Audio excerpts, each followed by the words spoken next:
All right, so here's what we're talking about. We're going to talk about assessment. We're going to talk about the assessment of trauma patient. Medical patient, we kind of already talked about with differential diagnosis. So this side's going to be the trauma side.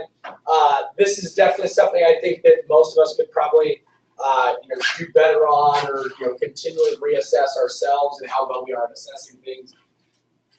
The things I added up there obviously is utilizing your eyes, your hands. We'll talk about the use of scissors. We'll talk about the use of your stethoscope and kind of what that looks like.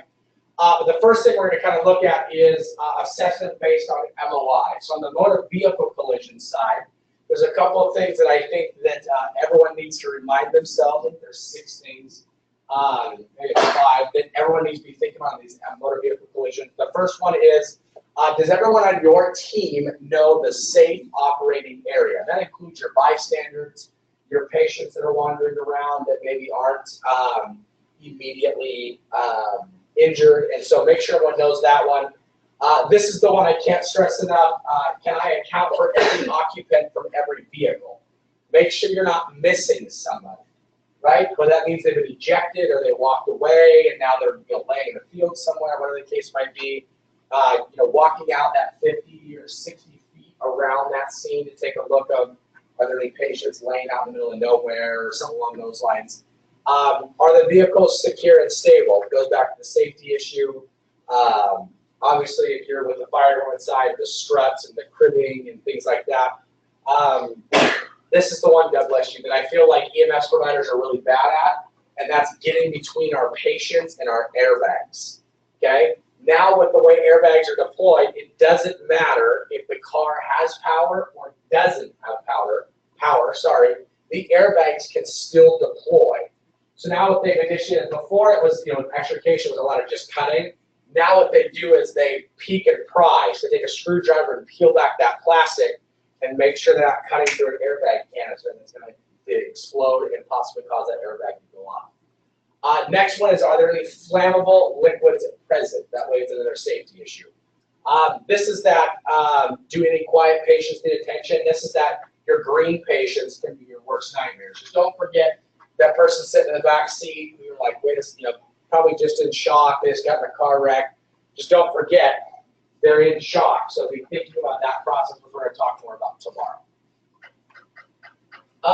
So on the assessment side, what's interesting, and this came from an article, so I'm not trying to tell you to change the way you're thinking, but you can take this and apply it to your own assessment. We've been teaching ABCs for a long time. The only downfall with ABCs is it's kind of a cookie cutter approach for patient assessment, right? So the idea is the military uses MARCH, and MARCH is meant to be a framework for your assessment, not actual guidelines. And what we're talking about is massive hemorrhage first, airway control, respiratory support, circulation, and the thoughts of head injuries. Okay, and this is just a way to look at that. And what we're looking at is, on the massive hemorrhage side, we're talking about detect it, direct pressure, use devices, and don't dilute using IVs. Okay, so on the massive hemorrhage side, do your assessment, find it. First step of bleeding control is still direct pressure. The next thing is upgrading that into a tourniquet or something along those lines. And then obviously don't dilute, because we don't want to be giving a bunch of IV fluids and normal saline to our patients and causing things to get worse. Airway, still the key element, the one thing you want to be thinking about. Respiratory support, what they tell us is stop hyperventilating for patients. Okay? Circulation, lay them flat. We no longer use Trendelenburg. Okay? That position is gonzo. Okay? Keep them warm, which we're going to talk about more with the lethal triad here in a little bit. IV fluid if it's needed. Blood pressure less than 90, give them some fluid. Blood pressure over 90, start your IVs, but just go ahead and keep it TKO for the time being. Head injuries. And what's interesting is the MARCH in the military, they talk about the H-bombs, right? This is the exact same list that was from the traumatic brain injury we talked about with the PHCLS side.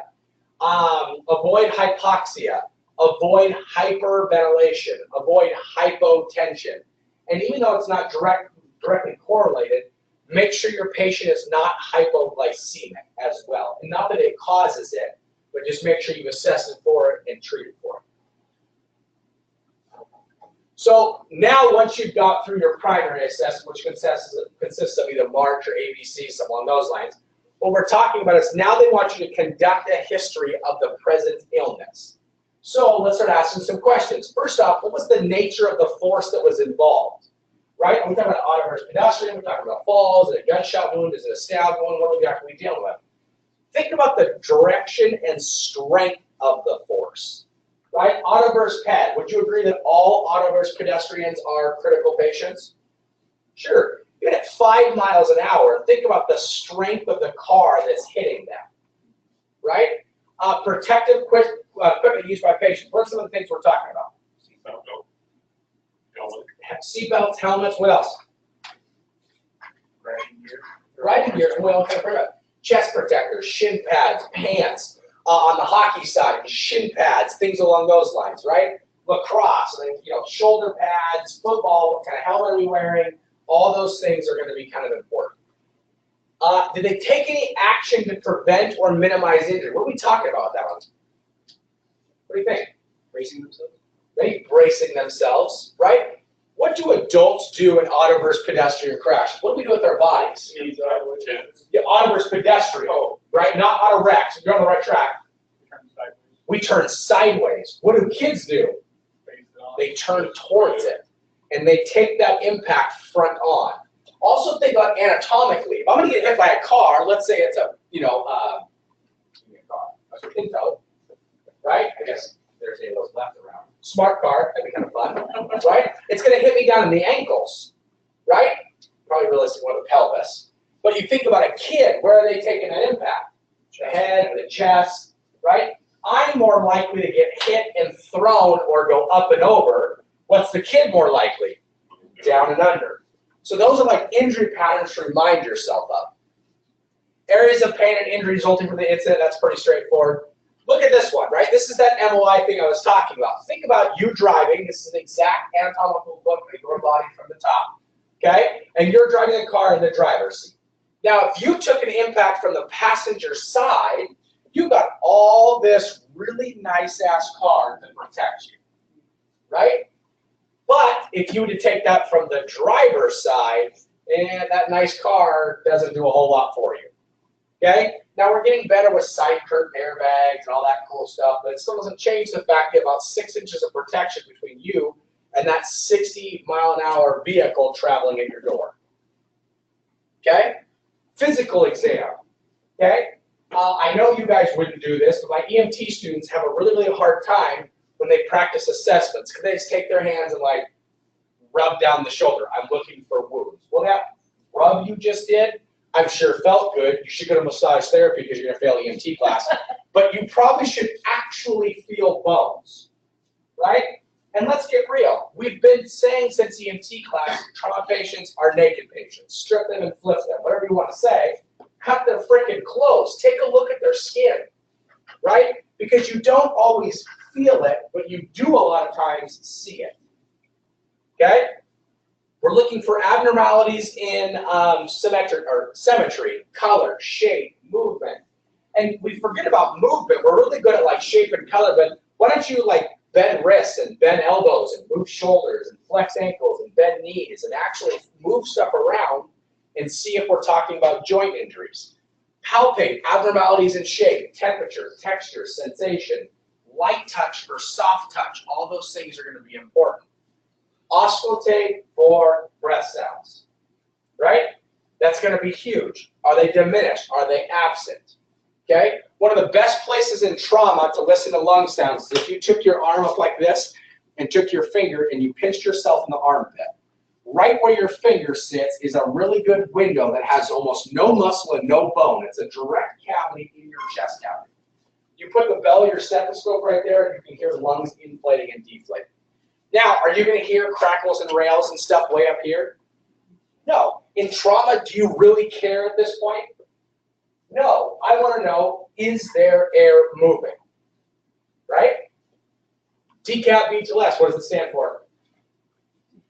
Deformities, contusions, abrasions, punctures, penetrations, burns, tenderness, lacerations, and swelling.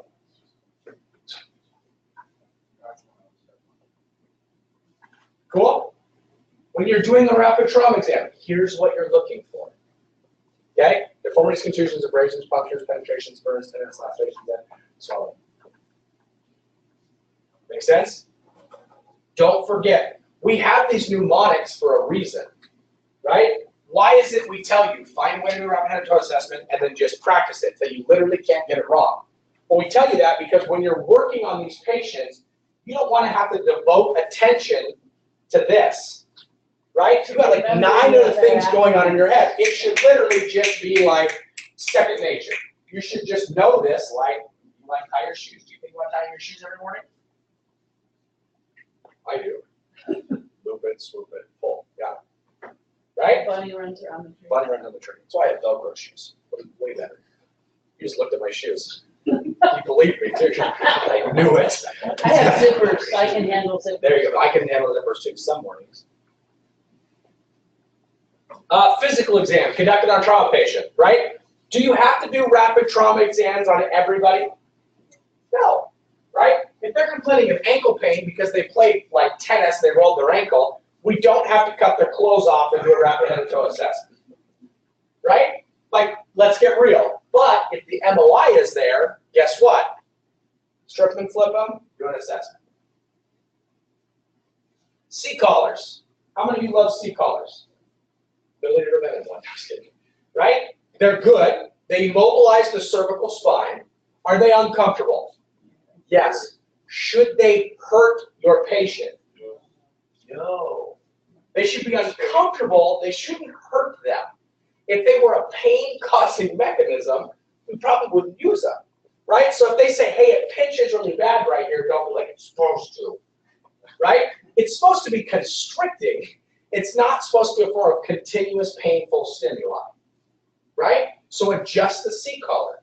Take earrings out if you have to. Watch for necklaces, right? If they're wearing a hood and it's causing issues, A, you could cut the hood off.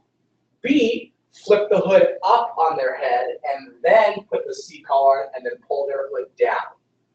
If they've got hair in a ponytail or whatever, right? Or cut the hair tie, let their hair down, and tuck the hair in the C-collar.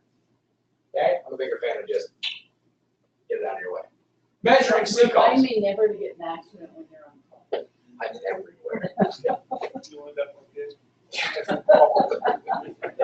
Doesn't happen. I carry it real long.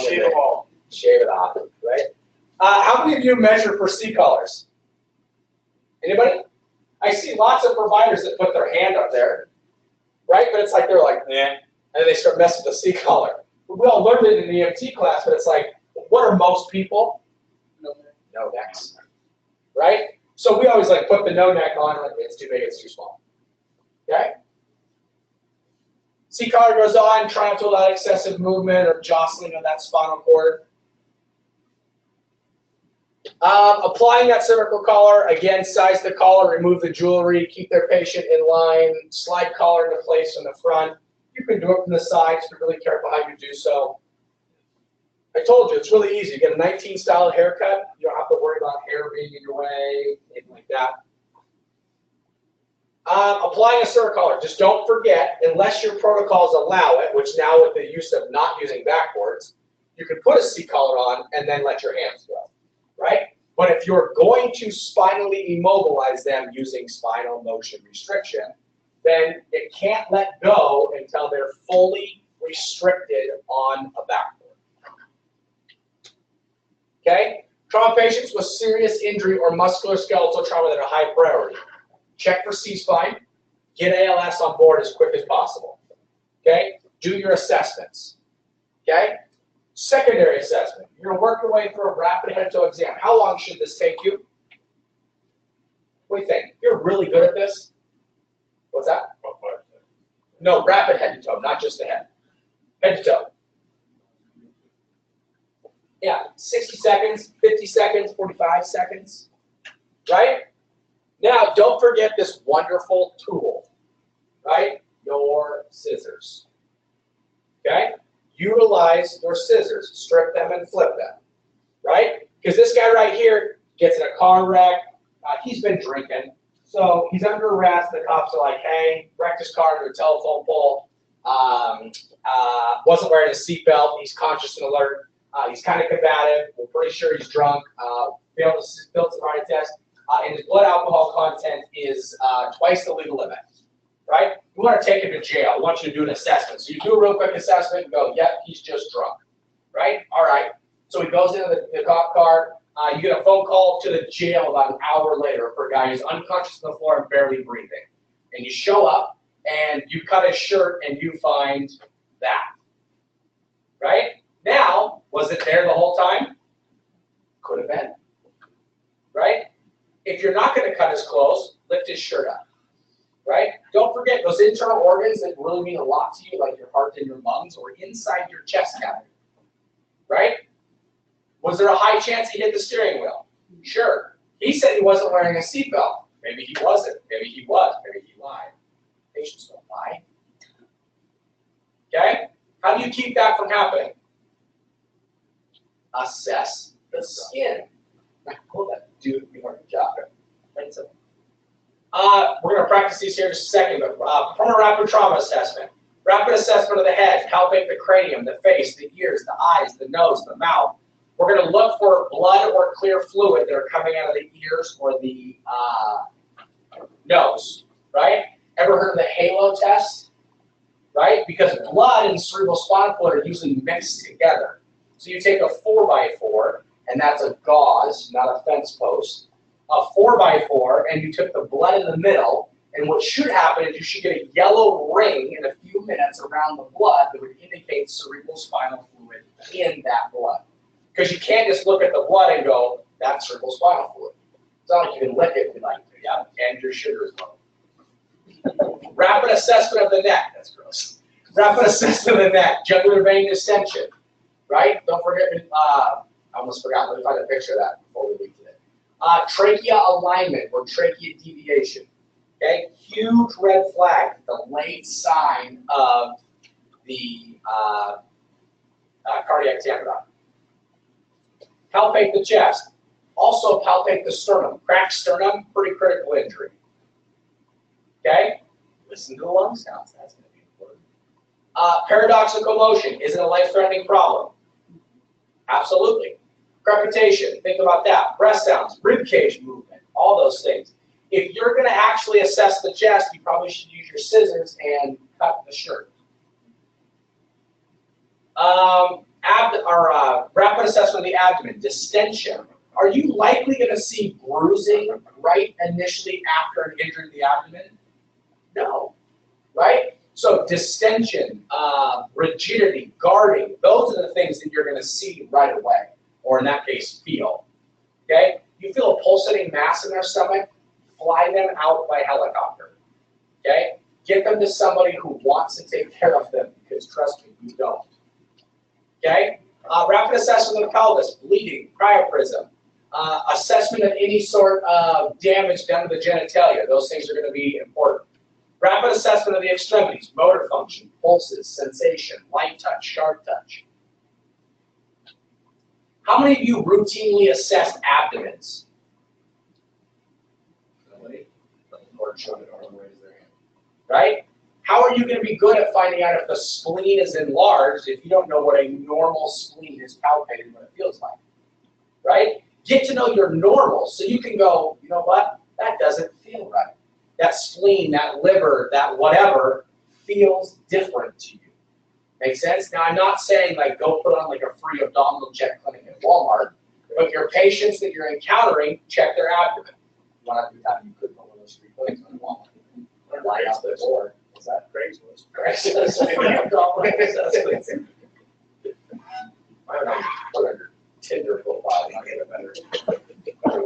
Assessment of the pelvis, compression, right? And then push those wings straight back. Do not grab a hold of this and rock it side to side. Okay? You may not like what happens with that. Circulation, sensation, motor. This is CMS. Sometimes it's called PMS. Pulsus motor sensation. Just depends on where you learned it. But again, add that sharp touch, light touch involved with that. Movement. Can you squeeze? Can you feel? Feel me, bro? Check for pulses. What do you do after you find the pedal pulse? Mark. My EMT class is like, well, they're so freaking smart. I love it. Mark it with an X. Rapid assessment. Pre-plan your movements, right? It's like, I love the scenario. I gave my EMT class a couple weeks ago, whatever it was. It was a broken pelvis, right, or broken hip, little old lady. So they show up, they do a rapid trauma exam, right? They palpate the pelvis, and the patient goes, "Ow, that hurts." Okay, it's broken. So then they're like, "All right, so here's the deal. We got to check the back." So what do? They roll the patient. And the patient goes, "Ow, ow, ow, ow." What do? Roll them back. Ow, ow, ow, ow, ow. But we're going to backboard them. So they're going to roll them over. Ow, ow, ow. And they're going to roll them back. Ow, ow, ow. Like, good Lord. Why don't you do it all at one time? Slow down just for a second and pre-plan the movement. It's like if they're face down, when you walk up, hold C-spine, check the back, roll them over. Don't hold C-spine, roll them over, check their front, roll them over, check their back, right? Be prepared. Get ready for those things that you can actually prepare for. Baseline vital signs, check their back. Again, ask about sensation, ask about deformities or blood pressure issues, anything along those lines that would indicate a spinal injury. General principles. Expose the injury area before examining it. Now, is there kind of like a catch-22 here? Like right now, if we had a car wreck outside, I'm talking about exposing all these people, where you're cutting off all their clothes and then putting them outside in the freezing cold environment. Okay? Be careful of that. The other one that drives me absolutely insane is this idea of when we say treat your patient for hypothermia, and you take your patient who's on a backboard and you cover them with a blanket. Cool. Now the wind can't blow and make them cold. But are they losing body heat by laying on that freezing cold backboard? Right? So maybe we should have put a barrier between them and the backboard. Right? Don't forget, what is it, like 5 ways to lose heat? Convection, conduction, radiation, evaporation, all those things are possible. So make sure we're doing our best to treat for all of those. Detailed physical exam. What's the difference between a rapid trauma exam and a detailed physical exam? You look closer, which means it takes more time. That's it, right? Now, this usually is done en route, and we should never withhold transport for this assessment. Now, you're the fire department, you're waiting around for an ambulance, you're in the back country, you're waiting for an evac or whatever the case might be. You're probably going to do a detailed physical exam there, right? But just don't withhold transport waiting on this, okay? Before beginning the detailed physical exam, make sure you got all your critical interventions done. Make sure that you are, I like this, if you're treating a severely injured patient and are too busy to complete the detailed exam, it's not a failure. But that's okay. If you're so freaking busy trying to manage airway, breathing, and circulation, you never get to that assessment, no big deal, right? It's like you get to the hospital, and the nurse is like, wait a second, you didn't tell me he had a broken femur. I was doing chest compressions the whole time. I didn't realize he had a broken femur. Sorry, right? Well, what did the unconscious man say his name was? Are you listening to yourself talk right now? Right? Why'd you bring him here? Work around immobilization equipment. If you backboarded them, you got to work around those spider straps. You got to work around that C-collar. That's the little window that C-collar is for. You could still assess JVD and trachea deviation. Okay? If you notice your patient didn't have shortness of breath before, and now they have shortness of breath, take a look at your straps. Are they too tight? Is it solely the fact that you have them laying flat on their back that's causing them to have respiratory difficulty? So what about those people who are trauma patients that aren't seriously injured? So these are the low MOIs. Well, that's easy. Focus your assessment and your treatment on the isolated injury. Just don't assume your patient is not seriously injured because you couldn't see it. Okay? Sorry. Questions on that one? So let's practice rapid trauma exams. That's where you can know your partner really well. Okay? So break up into groups of 2, even though there's 11 of you.